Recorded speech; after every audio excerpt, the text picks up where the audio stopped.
Reporter breaking. Kasaragod MDMA കേസിലെ പ്രതികൾക്ക് ഹവാല ശൃംഖലയുമായും അന്തർ സംസ്ഥാന മയക്കുമരുന്ന് മാഫിയകളുമായും നേരിട്ട് ബന്ധമുള്ളതായി സൂചന.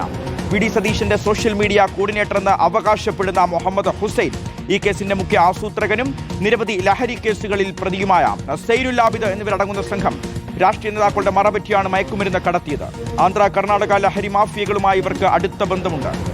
രാഷ്ട്രീയ നേതാക്കളുമായും ലക്ഷങ്ങളുടെ സാമ്പത്തിക ഇടപാടുകൾ നടത്തിയതായും വിവരമുണ്ട്. ഇവരുടെ വിദേശയാത്രകളും ദുരൂഹമാണ്. റോഷിബാലാണ് വിവരങ്ങൾ നൽകാൻ നമുക്കൊപ്പം ചേരുന്നത്. റോഷി, നിരവധി തവണ ഇവർ വിദേശത്തേക്ക് പോയിട്ടുണ്ട്.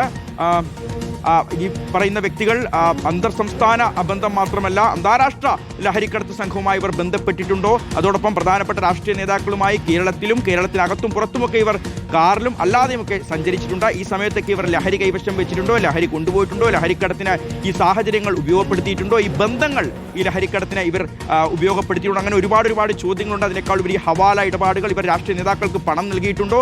ഇത്തരത്തിലുള്ള ആരോപണങ്ങൾ, സംശയങ്ങൾ, സൂചനകൾ, ഇതിലൊക്കെ അന്വേഷണം പോകുമോ റോഷി?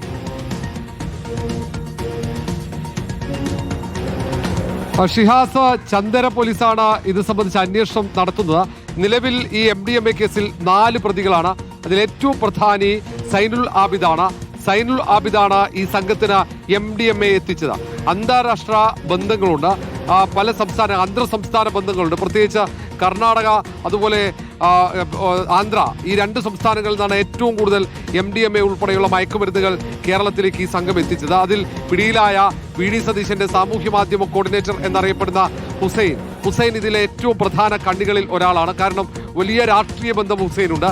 ഈ രാഷ്ട്രീയ ബന്ധങ്ങൾ ഈ MDMA കടത്തിന്, വിൽപ്പനയ്ക്ക് ഉപയോഗിച്ചു എന്ന സൂചനകളാണ് പുറത്തു വരുന്നത്. ഈ MDMA വിൽപ്പനയ്ക്കൊപ്പം ഈ സംഘം ഹവാല ഇടപാടുകളും നിരന്തരം നടത്തിയതായുള്ള സൂചനകളും പോലീസിന് ലഭിച്ചിട്ടുണ്ട്. ഇത് സംബന്ധിച്ച അന്വേഷണത്തിലേക്ക് ഈ പോലീസ് സംഘം കടക്കുമോ എന്നതാണ് വരും ദിവസങ്ങൾ അറിയേണ്ടത്. കാരണം രാഷ്ട്രീയ നേതാക്കളുടെ മറപറ്റി അവർക്കൊപ്പമുള്ള യാത്രകളിലൊക്കെ ഹവാല ഇടപാടുകൾ, സമാനമായി മയക്കുമരുന്ന് കടത്തും വിൽപ്പനയുമൊക്കെ നടത്തിയെന്ന സൂചനകൾ കൃത്യമായി പോലീസിന് ലഭിച്ചിട്ടുണ്ട്. അതുകൊണ്ട് തന്നെ വളരെ വിശദമായ പരിശോധനകളും അന്വേഷണവും ഈ MDMA കേസിൽ ആവശ്യമാണ്. ഏറ്റവും ചെറിയ അളവിലല്ല, ഒരു കൊമേഴ്ഷ്യൽ ക്വാണ്ടിറ്റിയാണ്. വാണിജ്യ അടിസ്ഥാനത്തിൽ മയക്കുമരുന്ന് വിൽക്കുന്ന രീതിയിൽ തന്നെയാണ് അവർ പിടിക്കപ്പെടുകയും ചെയ്തത്.